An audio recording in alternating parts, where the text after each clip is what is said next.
తల్లిదండ్రులు ఫోటో అనుమతి బాగుంది, అడగాలి కదా, వెళ్ళి తప్పకుండా. వాళ్ళని వెళ్ళి అడగాలి, మీ అడగాలి. అమ్మాయిని అడిగి గబాల్ నువ్వు వచ్చేయమ్మా సినిమా యాక్ట్ చేయమంటే మరి హీరో కోసం అని, హీరో పెర్మిషన్ కోసం హీరోకి తండ్రి లేడు, బాబాయిలు ఇద్దరు ఉన్నారు. కాదు కాదన్న, హీరోకి వెళ్ళినప్పుడు హీరో వాళ్ళ అమ్మగారు ఉన్నారు కదా. అమ్మగారు ఉన్నారు కానీ కాదు కాదు కాదు ఆ కుటుంబంలో అక్కడ అమ్మగారు ఉన్నారు కాదనట్లేదు. కాదు కాదు, అమ్మగారిని దాటి చుట్టాలని వెళ్ళి అడగరు. ఒక నిమిషం అండి, ఫస్ట్ అమ్మగారిని కాదండి, అమ్మగారిని వెళ్ళి అడిగితే అమ్మగారిని బైపాస్ చేయకూడదు. ఫస్ట్ అమ్మగారిని అడగాలి. అమ్మగారిని అడిగితే అమ్మగారు ఆవిడకున్న నిబంధనలు చెప్తారు. అర్థమవుతుందండి. ఆ నిబంధనల పుస్తకం మొత్తం చదివితే, ఇది చూశారు కదా మీరు ఈ సినిమా, మొన్న ప్రభాస్ గారి సినిమా చూశారు కదా, సలారు నిబంధనలు అని ఉంటుంది. అట్లాగూ ఆ నిబంధనల బుక్లో ఏమున్నాయో ఒక నిమిషం అండి, ఆ నిబంధనల బుక్ ప్రకారం ఫాలో అయ్యాం. ఏంటా నిబంధనలు? ఎందుకు మనకెందుకు, ఇప్పుడు మన హీరోయిన్ ప్రవేశపెట్టిన దాంట్లో ఆ నిబంధనలు మనకెందుకన్నా, ఆ నిబంధనల్ని ఫాలో అయిన తర్వాత అతని అనుమతి లభించిన తర్వాత నా చేతుల్లోకి వచ్చాడు. 18 నెలలు అవిశ్రాంత కృషి చేశాడు ఆయన. సరే సరే బాగా చేసిన తర్వాత మీకు చూపించాను కదా. అదే కాదు, ఇప్పుడు ఆ నిబంధనల ప్రకారం కళ్యాణ్ రామ్ గారిని, ఎన్టీఆర్ గారిని అందరూ, నేను కదన్నా, నేను స్ట్రైట్గా అడుగుతున్నాను సార్, కళ్యాణ్ రామ్ గారిని, ఎన్టీఆర్ని కలిసారా లేదా? మీరు స్ట్రైట్గా అడిగినా నేను వంకరగానే సమాధానం చెప్తానన్నా. ఎందుకంటే నేను కళ్యాణ్ రామ్ గారిని, ఎన్టీఆర్ని కలిసారా లేదా నేను అది ఎందుకు చెప్పాలి మీకు అన్నా?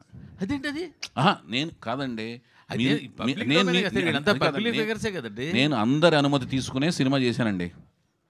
నందమూరి వంశంలోనే అందరి అనుమతి తీసుకుని సినిమా జరుగుతుంది. ఎన్టీఆర్ అనుమతి, కళ్యాణ్ రామ్ అనుమతి, మీరు ఎవరు అడిగినా అందరి అనుమతి తీసుకుని సినిమా చేశాను సార్. నేను అడుగుతుంది అందరి కాదు కదా, అందరి అనుమతి, అందరిలో ఎన్టీఆర్, కళ్యాణ్ రామ్ అందరి అనుమతి అందరి.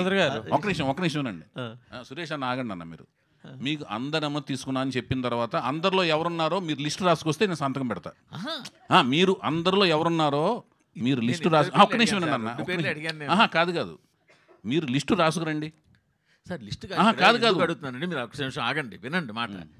ఇప్పుడు వాళ్ళు జానకి రామ్ గారిని ఇప్పటికీ గుండెలు పెట్టుకుని, వాళ్ళు ఏ సినిమా వేసినా దాంట్లో ఫస్ట్ స్లైడ్ వేసి, మా ఇంట్లో జరిగిన కష్టం ఎవరింట్లో జరగకూడదని ప్రతిసారి స్మరించుకుంటూ ఉన్నారు. సో ఆ పిల్లడితోటి కళ్యాణ్ రామ్ కానీ, ఎన్టీఆర్ కానీ ఎంత బాండింగ్ ఉందన్నది క్లియర్గా తెలుస్తుంది. అలాంటప్పుడు ఆ పిల్లాడిని ఇండస్ట్రీలో తీసుకొస్తున్నప్పుడు రేపొద్దున్న ఆ ఇద్దరి సపోర్ట్ కూడా మీకు కావాలి. ఒక ప్రీ రిలీజ్ ఫంక్షన్కో లేకపోతే ఇంకో దానికో వాళ్ళు వస్తే మీ సినిమాకి వచ్చే బజ్ వేరు. సో అందుకని అడిగారా నేను అడుగుతున్నా. అడిగాను లేదు అని చెప్తే సరిపోయింది, చెప్పాలా చెప్పక్కర్లేదా, ఇవన్నీ సంతకం పెడతా, ఇవన్నీ మాకెందుకు? కాదు అన్న, ఒక మాట వినండి. వాళ్ళు అతను పరిచయం చేసిన వెంటనే వాళ్ళిద్దరూ సపోర్ట్గా ట్వీట్లు పెట్టారు కదా. ట్వీట్లు పెట్టారా లేదా? మరి అతను వాళ్ళ సపోర్ట్ ఉందా లేదా? ఉంది కదండి. అర్థమైన దాని మీద మళ్ళీ క్వశ్చన్ ఎందుకు వేస్తున్నారు మీరు?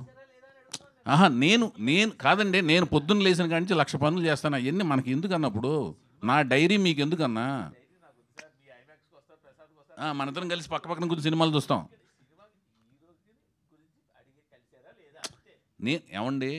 నేను దీని మీద ఆల్రెడీ ఆన్సర్లు చాలాసార్లు చెప్పాను. నేను అందరి అనుమతి తీసుకునే సినిమా చేశాను. అందరిలో మొత్తం అందరూ ఉన్నారు, కుటుంబం మొత్తం ఉన్నారు, నందమూరి వంశం అందరూ ఉన్నారు. అందరి అనుమతి మీదే అతను నాకు ఇచ్చారు. నాకు ఇచ్చిన తర్వాత నేను అతన్ని పరిచయం చేశాను. హాయ్ సార్, నేను వెంకట్ ఎన్టీవీ సార్. చెప్పండి అన్న. ఆ రోజు మన ఎన్టీఆర్ని ఇంట్రొడ్యూస్ చేసిన రోజు ఇటు జూనియర్ ఎన్టీఆర్ గారు, దాంతోపాటు మన నారా భువనేశ్వర్ గారు ట్వీట్ చేశారు కదా. అవును, వాళ్ళిద్దరు బ్లెస్సింగ్స్ ఎలా ఉంది మీకు?